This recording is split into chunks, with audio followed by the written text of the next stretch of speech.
Welcome to Non-Beta Alpha, your source for unique insights into current market trends with host Ryan Morfin, CEO of Wentworth Management Services. Today we're discussing the hotel industry and its future in a post-pandemic world. We're joined by our guest Monty Bennett, Chairman, CEO, and founder of Ashford Incorporated. Monty, welcome to the show. Thanks for joining us today. Hi, great. Thanks for having me. So hospitality is a sector that has some great volatility during the pandemic, but it seems that it's on a recovery path. You've been in the front lines. You have huge portfolios of hotels across the country, different segments. Would love to know a little bit from your perspective of how the hotel industry is recovering. It's recovering quite well. We were very surprised about the return of demand here this past quarter. Most of the numbers have exceeded our expectations. There's a lot of pent-up demand.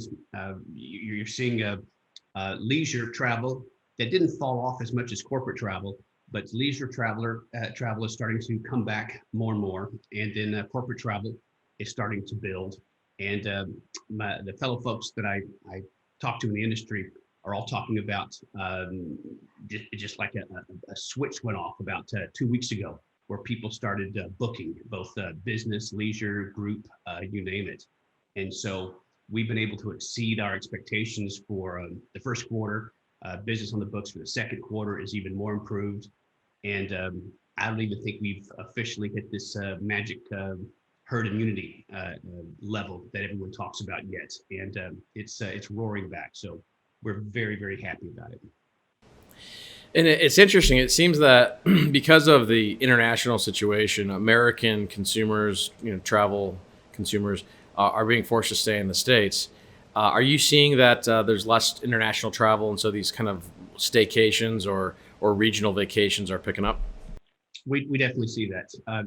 If you look at our properties, our resorts, low density area resorts, are hanging in there pretty good. Some of them are even having a record years so far.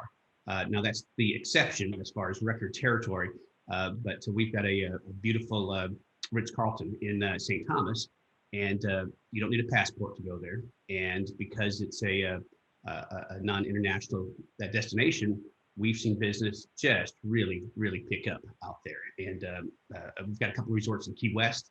And it's a beautiful spot, but we are booked in Key West all the way through the end of May in Key West, which has never happened before in the, 20, 25 years we've done business down there. It's just an incredible resurgence. Well, it's interesting. I know some like big employers like Google and Facebook are saying, "Oh, we're gonna work from home forever," which is really them talking their bottom line. But as you start to see the leisure market pick up of consumers going on vacation, I think employers are starting to pay attention, saying, "Wait, if you can go to Key West or St. Thomas for vacation, I think you can probably get back to the office at that point." Do you think corporates are gonna start traveling again and returning people back to work? I think so. A little bit ago when we opened up our office in the fall and let people start coming back to it, we started to become very want to be even more touch with our employees, and we said, look, if there's some concern you have about catching the disease or someone you're close to, we respect that, and you don't have to come into the office at all. But then when we saw some of these same people going on vacations to all different parts of the country, we said, all right, if you can do that, you can come to the office. So kind of choose either you're concerned about the virus or you're not. And we do see some companies saying things like, especially in the Northeast, well, we're not going to travel until the Q3, or we're not opening up our offices. But in lots of locales, like here in Texas, we're open for business. You wouldn't know it. There's a lot of travel and a lot of things going on. So it depends upon the part of the country, but there's definitely people coming back. And I think Zoom is something that is now part of our lives and will be part of the way we communicate much more than it was. But a lot of business is face-to-face, and there's a reason that Zoom had really taken off before the pandemic. It's because people relate better in person. They want to get in person in front of people. And so our sales folks have been on the road themselves here for the past number of months and continue to do so. So you'll see some folks be extra cautious, some companies, while others are ready to crank up business. Yeah, I think that's right. I think the companies that can bounce back faster to in-person meetings are going to grab market share and outperformance. And I think you're right. You're seeing it on the southern half of the country. Hotels are booked up. People are traveling for corporate and for leisure. But the northern states, a lot of them are still shut down. Kids can't go back to school. Very disruptive for the workforce. I think there's going to be a dichotomy of growth between the northern half of this country and the southern. And it's going to be very interesting to watch, and I think you can probably see that from the data in the hotel industry of what's happening commercially. How has the capital markets been treating the hotel industry? How are lenders acting? Working things out, loan mods.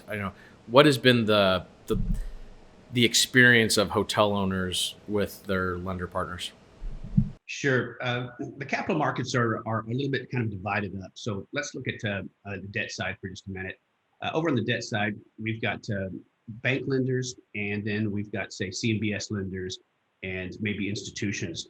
The banks were all hanging in there well, and when a lot of the hotel owners went back to restructure terms, they were very helpful and constructive by and large, and that was going well. Here more recently, however, the regulators came in and started asking all the banks to pull in on their hotel living. So our banks have been more difficult to deal with here the past, I don't know, maybe a couple of months, while they were great beforehand. And then over in the CMBS market, you really had a dichotomy there. I mean, some CMBS lenders, as we dealt with the special servicers, were fairly easy to work with, and some were absolute nightmares. I mean, just beyond what you could imagine. Just outrageous fees they would charge you, terrible terms, just on and on and on. It was tough with some of these. And so we had the gamut of all different kinds of loans, maybe 40 different lenders that we had to deal with.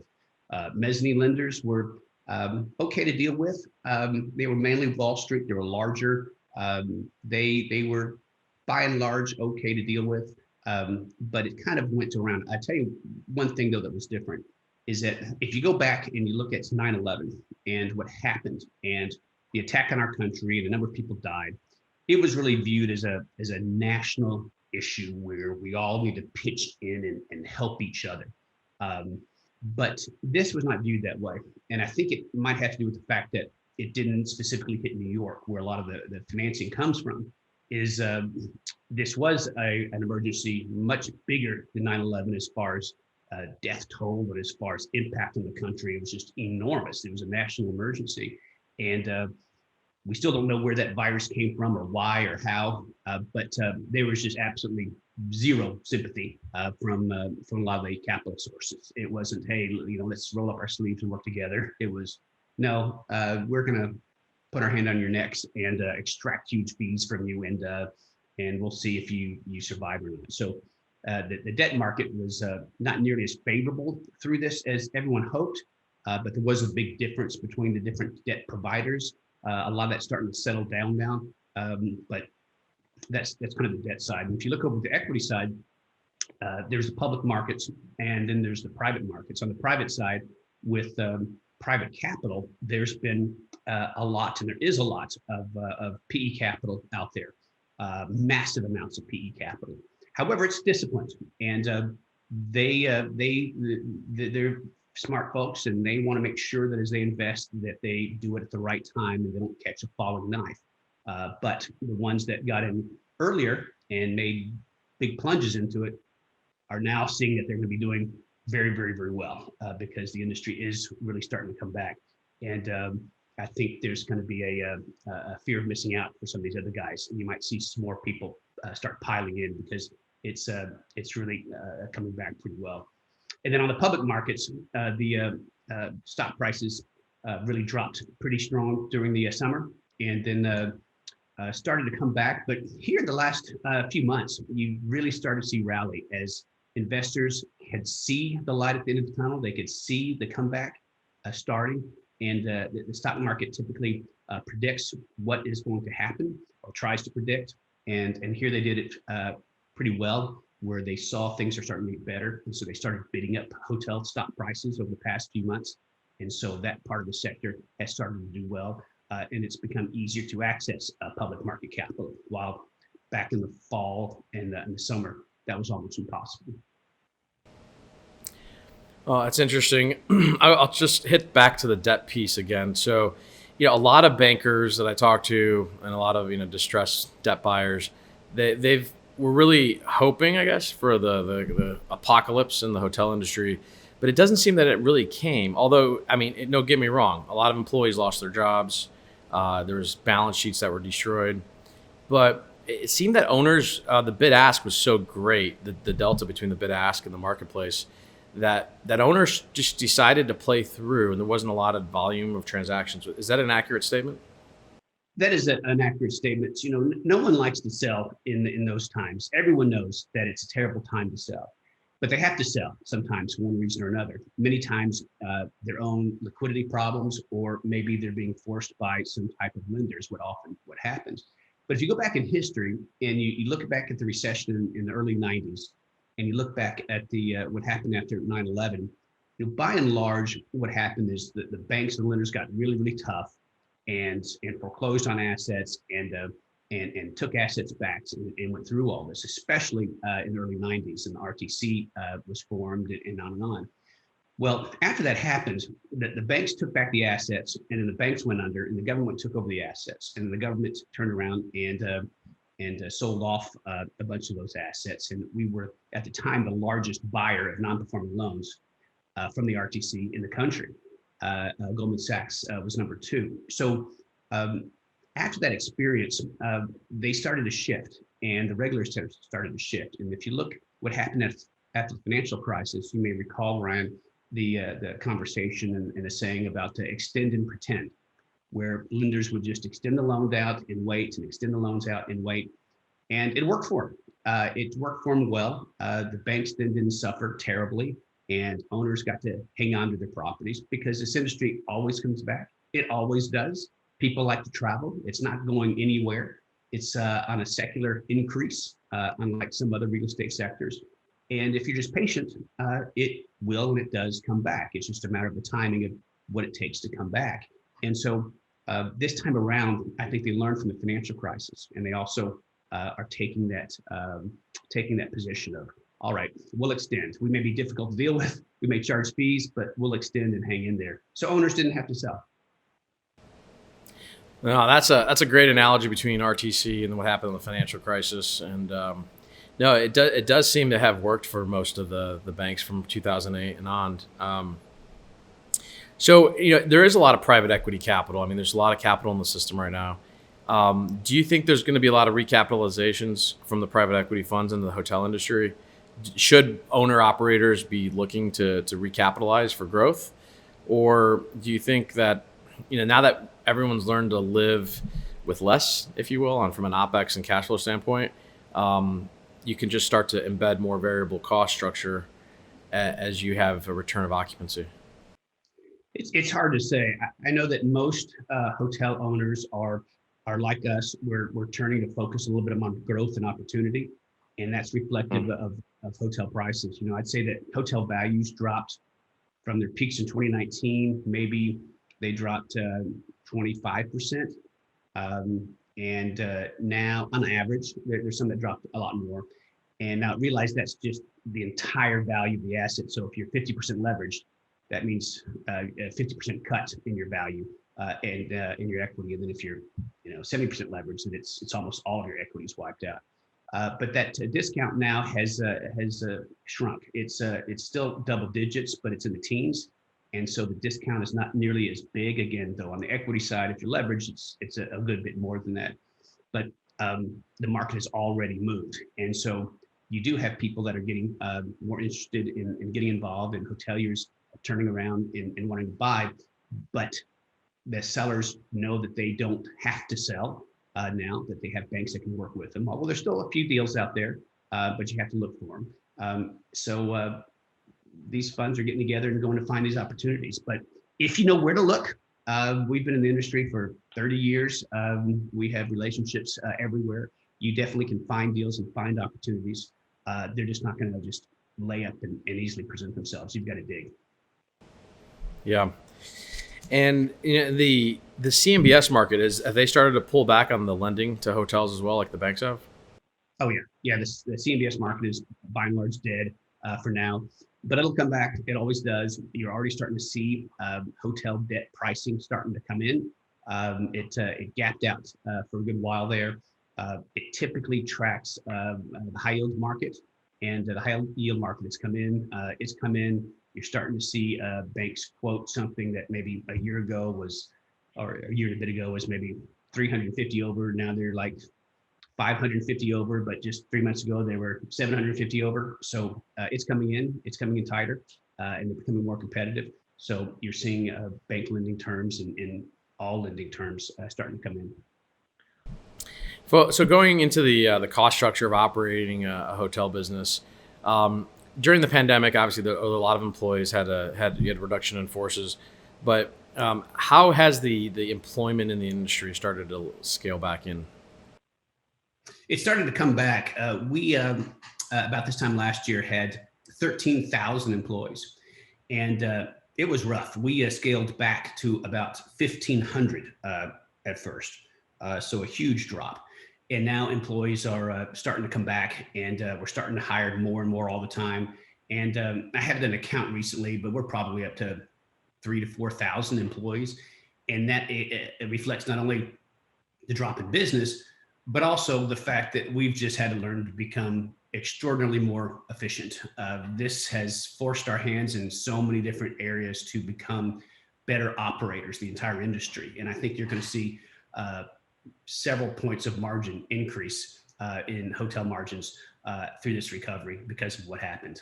These margins have slowly increased over time as technology has helped hotels become more efficient, but it's going to really be strong through this time. It's been extraordinary.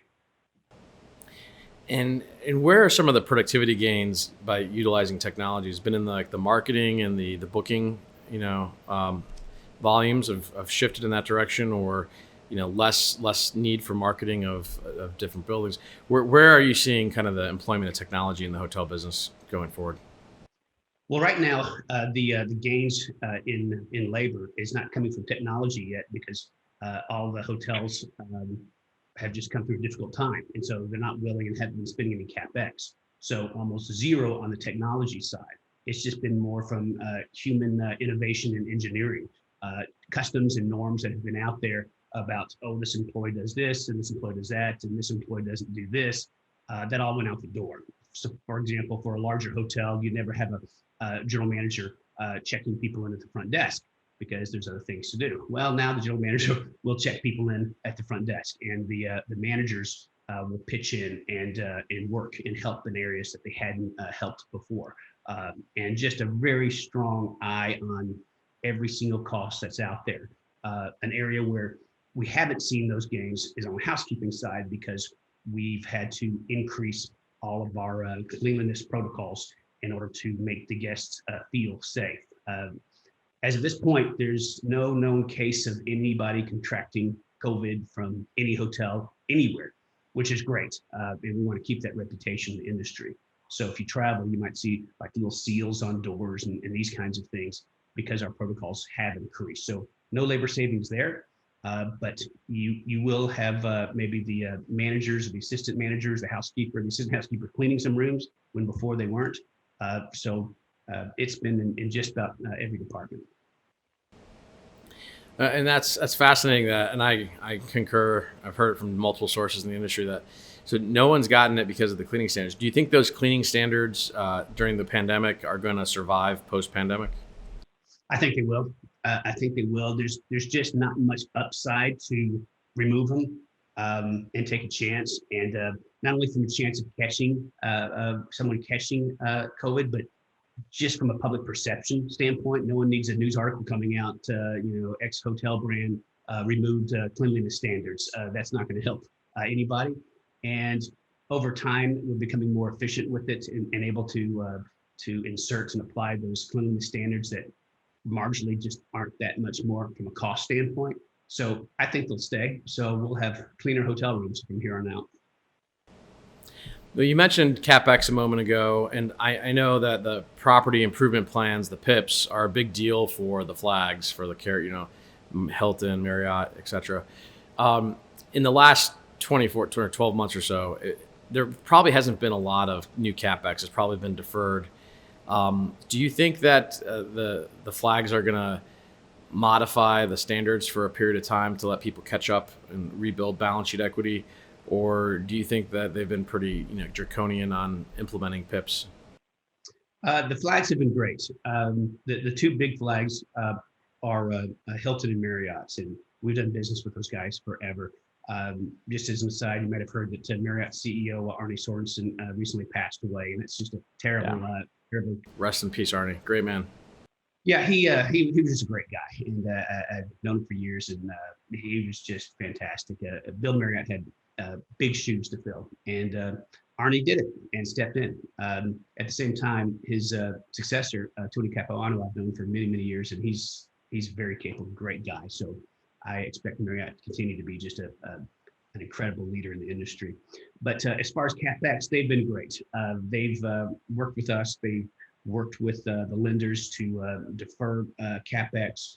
Just about everything went to zero in the industry as far as CapEx wise. On average, hotels need to put in 6, 7, 8, 9, 10% of their revenues into the hotels on average over time. And that went to zero this past year. And the requirements from the brands went to zero as they knew everybody was really suffering. So they've deferred a lot of the requirements. That'll probably last through the end of this year. And then they'll start saying, understandably, all right, we've got to kind of pick this up again and keep our hotels fresh.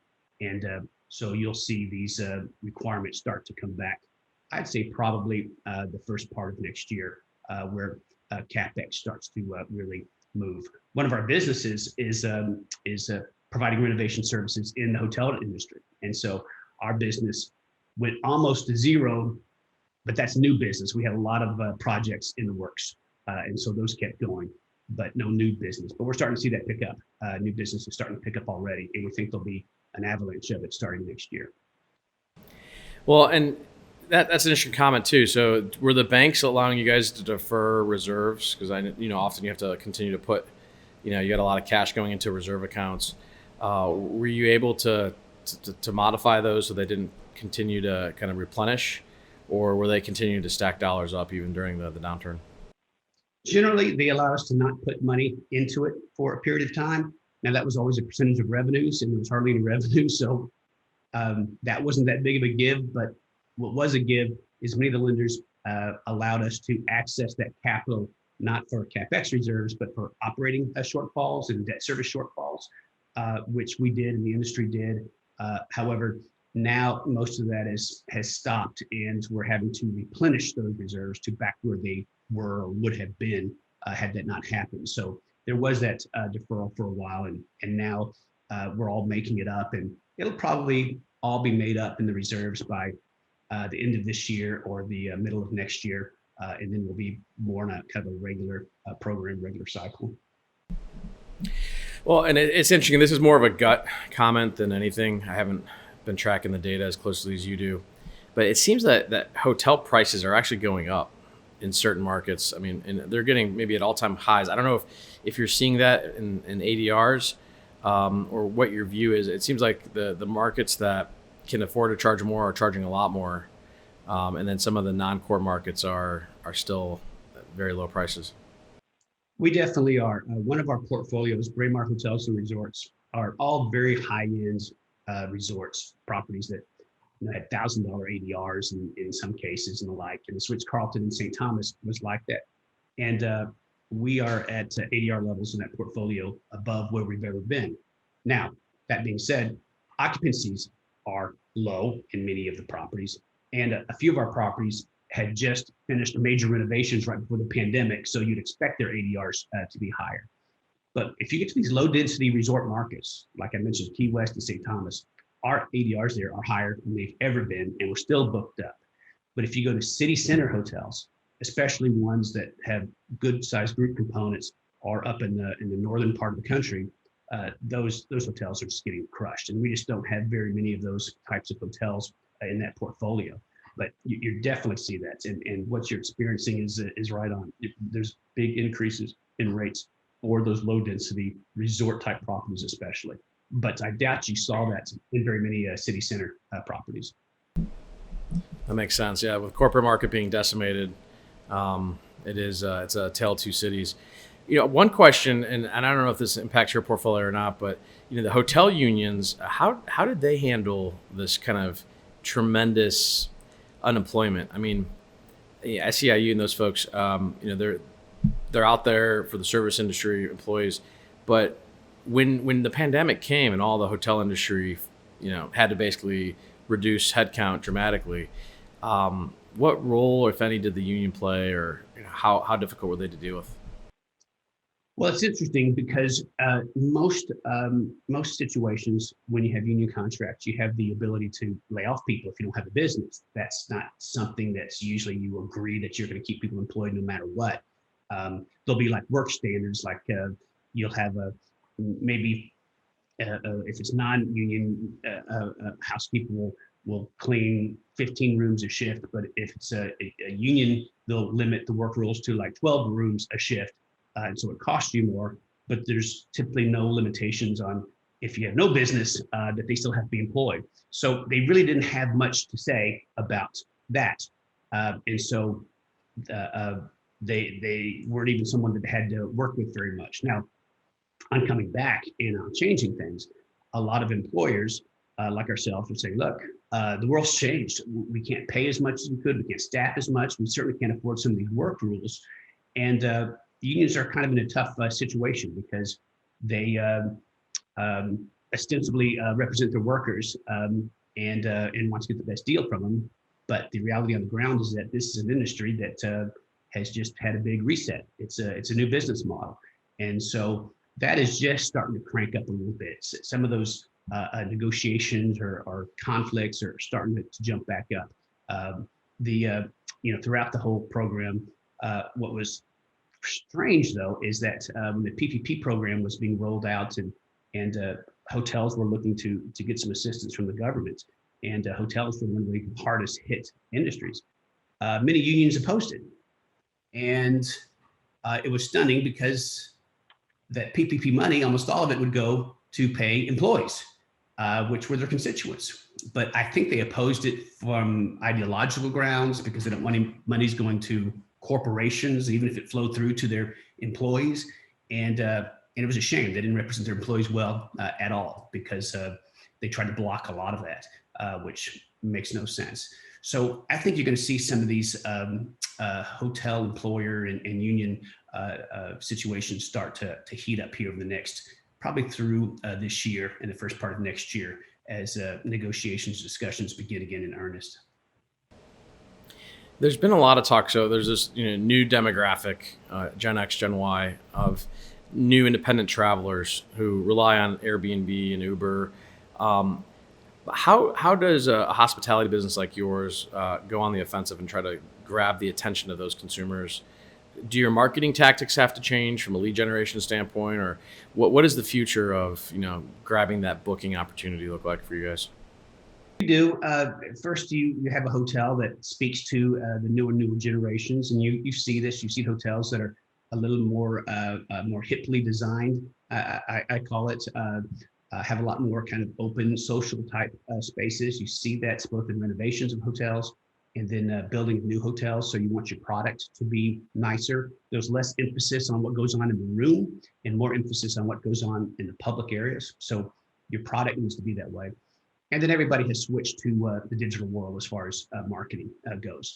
No matter what your campaign is, you're on Facebook, you're on Twitter, you're on all these social media sites, and then your pitch has got to be one to target these types of consumers. But remember that the heavy travel consumers is not this business travel. It's not this demographic. It's typically a little older, into the 30s, into the 40s, executives. They're wealthier. They many times have families.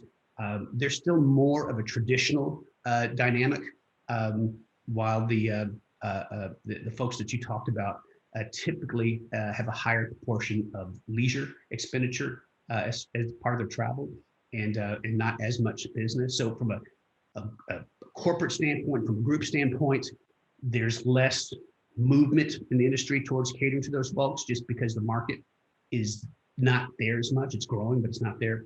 But on the leisure side, on the younger side, at the lower price point properties, you're seeing more marketing towards that. And then you have all these booking brands such as Expedia and the like that have their own marketing programs to target all those folks. And it's pretty well known, right? If you're anybody and you're traveling, everyone knows that an option to try to book is through Expedia or Airbnb. But that's another situation where corporate travelers typically don't use Airbnb.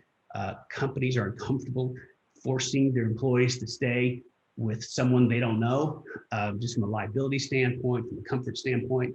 So most Airbnb users are either leisure or maybe startup, but larger companies just don't do it. There's high variability in service, high variability in quality. There's security concerns. They're not going to push their employees to do that. Yeah, no, I agree with that. I think, the corporate traveler is definitely not staying at Airbnb. That would be a nightmare for people that have to travel for work. The question about these new open spaces and these new designs, are you going to have smaller rooms to keep the same? I mean, the same FAR if you're looking at developing a new property.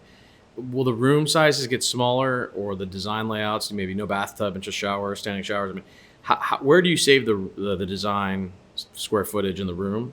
And then are you putting bigger pools, more cabanas? Like what's the trade-off, I guess, that we should be looking for in future investing? If we're about to make a capital investment into a hotel project, what do you think that future design looks like? That's a great question, Ryan. Most people aren't tuned into that dynamic very much to ask that kind of question. If it's an existing hotel, you've got what you got. And the rooms, their size, maybe you can expand your public areas a little bit, but it's usually just cost prohibitive. If you're building new, you've got that flexibility. And unlike most areas of the world and of building, people typically have more space and things become more luxurious that way. But people just aren't that much into the guest rooms on average. Now, in resort settings, they absolutely are. And with families, they absolutely are. And those are getting bigger. But for lower end leisure or for some commercial hotels, you've seen these brands that are out there and that have grown in prominence. And even the big brands like Marriott and Hilton have entries into these markets where they build smaller rooms. And I've always thought it was interesting because when I stay in a standard hotel room, you've got the bed or two beds, and then towards the end, you have a little seating area. Well, I never use the seating area. There's a desk that I'd use, but the little seating area was always kind of empty space. And that's maybe a quarter of your room. And that costs just as much to build as the rest of your room. So some new designs like the True Hotel by Hilton cuts off the end of that room because the guest doesn't want it, doesn't need it. And Microtel does the same. And then when you go into the bathroom, they're a little smaller because instead of a tub, they've got a shower, which a lot of people prefer anyway. So you're able to economize and to build a room that's just smaller. And so you can save maybe 25% of your cost, which is enormous cost saving. And then sometimes that cost reduction is passed along in lower rates, or sometimes it's turned around and put into the public spaces with more social areas for people to gather in. So you're definitely seeing some changes in that regards. I think some of the traditional brands are having a tough time. For example, if you're a standard Marriott brand, well, you've had that room that you've offered your customers forever, right? It's 350 square feet and it's 12 or 13 feet wide, typically 13 feet wide and 27 feet long, and the bathroom's certain size. And you can't really afford to go build some new Marriotts that aren't that big, because all your existing Marriott customers that go there aren't going to be very happy with that product. So the way it's tackled is by starting up new brands. And that's how these changing desires are being addressed. For all new, say, Marriotts or Renaissance or standard Hiltons, those room sizes are the same. Now, maybe they'll do some changes in the public areas, but they need to have a consistent product in order to preserve the integrity of the brand. So these innovations are coming with newer brands, maybe within the same brand family, but newer brands. That makes sense. Question for you. So you own a lot of different types of segments of hotels, from I think limited service to all the way to the resorts side of the hotel industry. What segment do you think is going to come back the fastest, given some of the travel dynamics that you guys are seeing in the marketplace? Well, we're seeing quite a few variations out there. Limited service, by and large, fared better during the pandemic because they have a higher proportion of leisure. Extended stay type properties, they really hardly missed a beat in this pandemic, as people use them as almost kind of mini apartments or the like. Excuse me. Pleasure. So resorts hung in there pretty well. These corporate and group markets are the ones that really struggled. And so those will be the ones that will show the biggest differences in how it was and how it will be, although that's still happening. The corporate demand is just starting to take off. People are just starting to book groups. Meanwhile, resort business, limited service business have held much stronger and are already getting stronger and stronger. And those business, city center, group-oriented hotels really haven't started to move very much. So they'll move much more strongly as time goes on, but that hasn't happened a lot yet. Well, can you explain? People often say that the hotel industry is a real estate asset class that protects against inflation. And if you're a financial advisor today and you're not worried about some type of inflation coming in the future with quantitative easing commonplace today, then you're not paying attention. But the hotel industry as an inflation hedge, how does that work? Well, if someone's not concerned about inflation in the future, they should be, because it's just a matter of time. And this quantitative easing that happens, it's hard to predict when there's a movement. But at some point, our currency will lose its reserve status because of all the debt we've got out there, because of all the money printing, and people will flee the currency, which will be very inflationary. And that makes our asset type very attractive, because we can and we do raise our rates on the daily. And back when we had that bout of inflation in the late 70s, hotels did extraordinarily well because we were able to raise our rates constantly. And all your costs just don't move up nearly as fast as our pricing can, because you've got certain pay rates of your labor that doesn't move up as fast. You have all your vendors, they don't move as fast, but we price daily. And so our revenues soared and our costs just didn't. And even if our costs soared, just the fact that our bottom line soared that much compared to our debt service or our basis made a big difference. And so inflationary times are very good for our industry, very good for cash flows, very good for asset values. So if that happens, we will be one of the best, probably the best real estate class to be in. And you mentioned a comment earlier that there's not a lot of new hotels being developed today. Probably bank financing is dried up for development. Do you see that because we've taken out new supply, maybe for the last year, maybe for the next 12 months, that whoever can get to the market faster with the new hotel supply is going to see some outperformance from the rest of the market comps? I think that's true. We've got a little time on that. The hotel development cycle keeps getting longer because of more regulations around the country, but you can almost plan on the planning of a hotel taking a year, and then the construction of the hotel. If it's limited service, maybe a year. If it's full service, it can be as much as 2 years. So there were a lot of projects that were in the works that had already broken ground or were close to broken ground. Those all moved forwards. And so those are still coming online. So as of right now, I doubt you're seeing very much reduction in new supply. However, over the rest of the year and next year and the following year, you're going to see a dearth of new openings as new development occurs. And not very many developers have the ability to have the access to capital. They all need debt financing. I just mentioned to you how the banks have pulled their horns in, and CMBS does not lend to new construction. So this is all bank lending, and the banks aren't lending. So there's not going to be any new hotel construction for some time for those that need bank lending to do it. Now, if you've got a big balance sheet like we do, and you've got access to corporate type facilities, we can do those kinds of things. And so there will be an opportunity for new development and to have fresh new products on the marketplace when everyone else doesn't have it. You're seeing some incentive from some of the brands. They want to sign up these long-term franchise agreements. And so they'll provide financial incentives to developers much more now than they ever have in order to get some of these projects in the pipeline to get them going. So there's going to be an advantage for these types of developers over the next probably 2 or 3 years. And what's your view? Where do you see occupancy going in the industry by the end of this year? Like how close will we be to getting back to some type of new normal? We internally, sometime in the fall, we all looked at it as an industry, and the consensus was that 2019 numbers, both the ADR and occupancy, would hit, that the industry would hit 2019 numbers by 2024 or 25. So about a 4 or 5 year recovery to full value. And then we, at the time, we were at 2024, and we thought it would take 4 years. And then the market started to move and coalesce around thinking that it'd be a 4-year recovery. And now some have even come in on that and think it's going to be maybe a 3-year recovery, with 2020 being the lowest year, and then 2023 getting back to 2019 levels.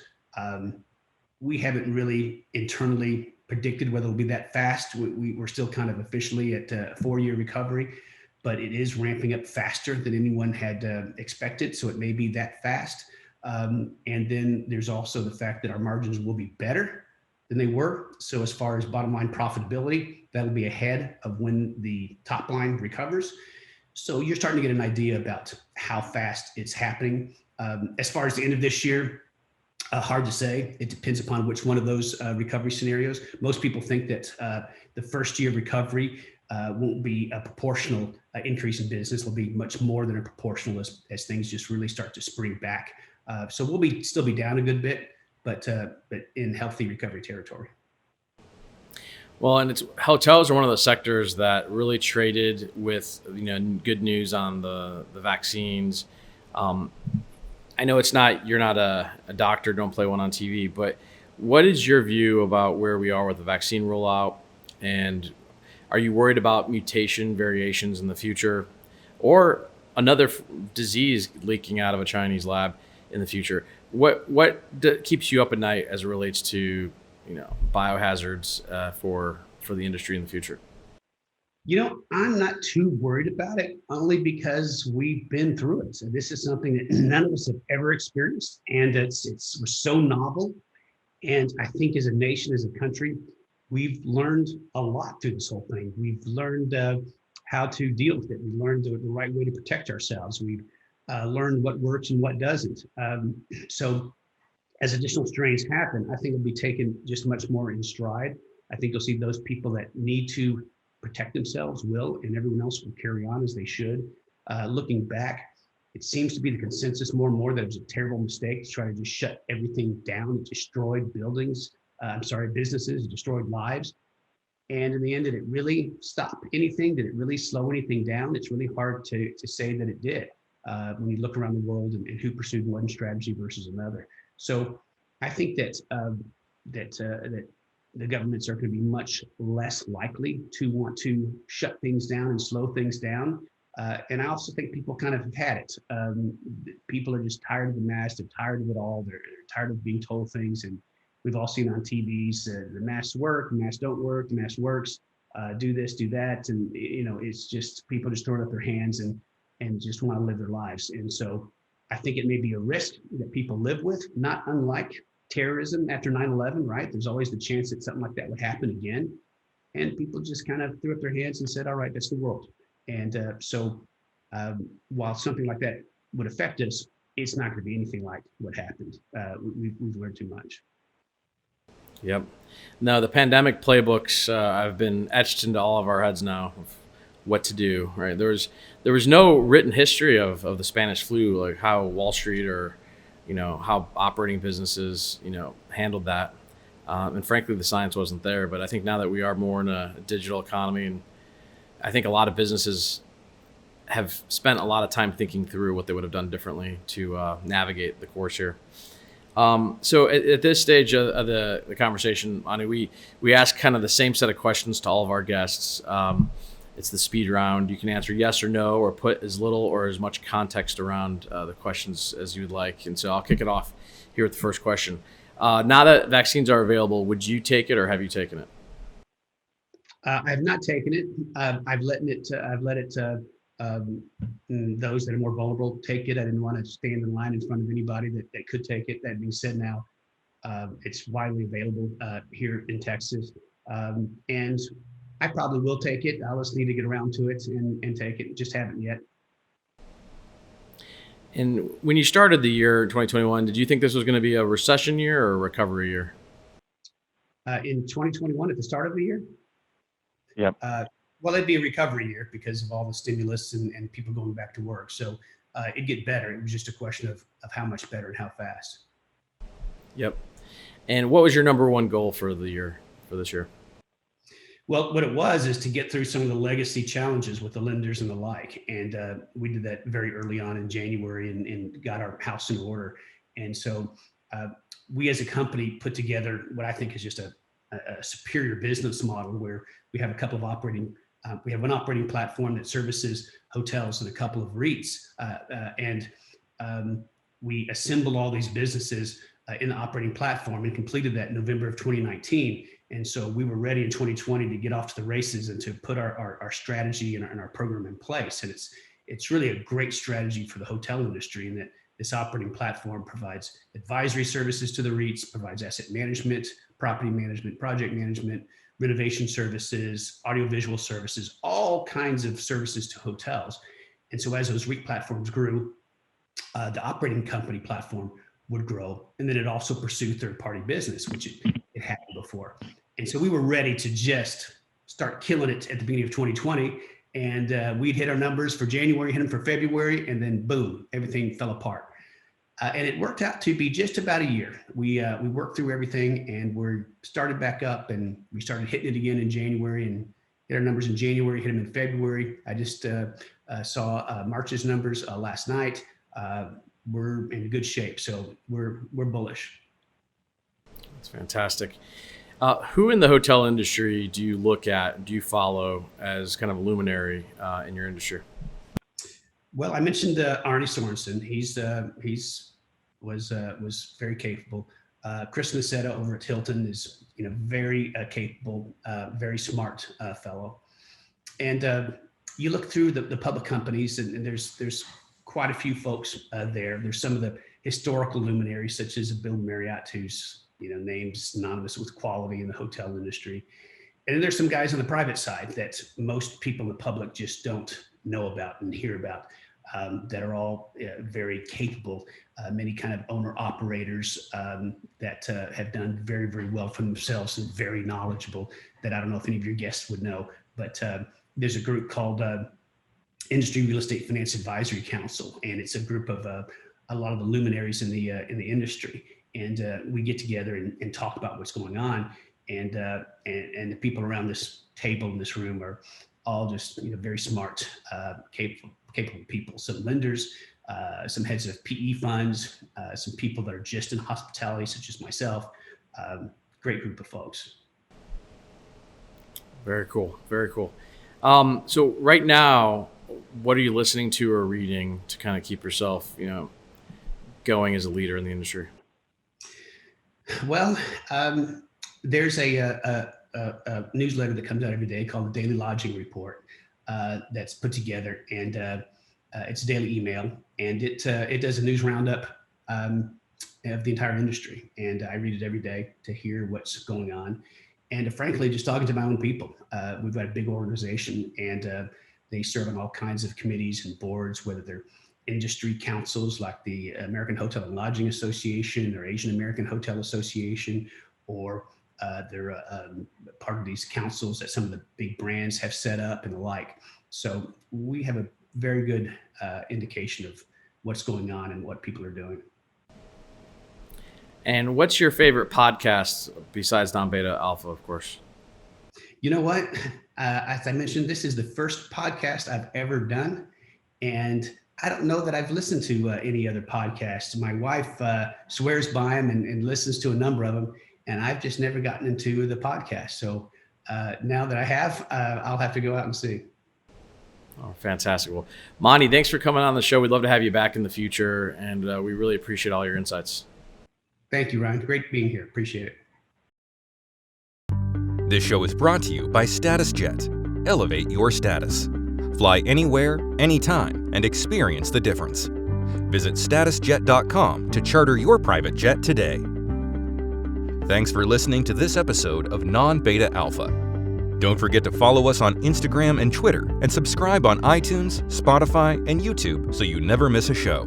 While you're at it, if you found value in this show, we'd appreciate a rating on iTunes, or simply share this episode with your friends. And now you know. All price references and market forecasts correspond to the date of this recording. This podcast should not be copied, distributed, published, or reproduced in whole or in part. The information contained in this podcast does not constitute research or recommendation from Non-Beta Alpha Inc., Wentworth Management Services LLC, or any of their affiliates to the listener. Neither Non-Beta Alpha Inc., Wentworth Management Services LLC, nor any of their affiliates make any representation or warranty as to the accuracy or completeness of the statements or any information contained in this podcast, and any liability therefore including in respect of direct, indirect, or consequential loss or damage is expressly disclaimed. The views expressed in this podcast are not necessarily those of Non-Beta Alpha Inc. or Wentworth Management Services LLC, and Non-Beta Alpha Inc. and Wentworth Management Services LLC are not providing any financial, economic, legal, accounting, or tax advice or recommendations in this podcast. In addition, the receipt of this podcast by any listener is not to be taken as constituting the giving of investment advice by Non-Beta Alpha Inc. or Wentworth Management Services LLC to that listener, nor to constitute such person a client of any affiliate of Non-Beta Alpha Inc. or Wentworth Management Services LLC. This does not constitute an offer to buy or sell any security. Investments in security may not be suitable for all investors. An investment of any security may involve risk and the potential loss of your initial investment. Investors should review all risk factors before investing. Investors should perform their own due diligence before considering any investment. Past performance is not indicative of future results. Investment products, insurance, and annuity products are not FDIC insured, not bank guaranteed, not insured by a federal government agency, may lose value.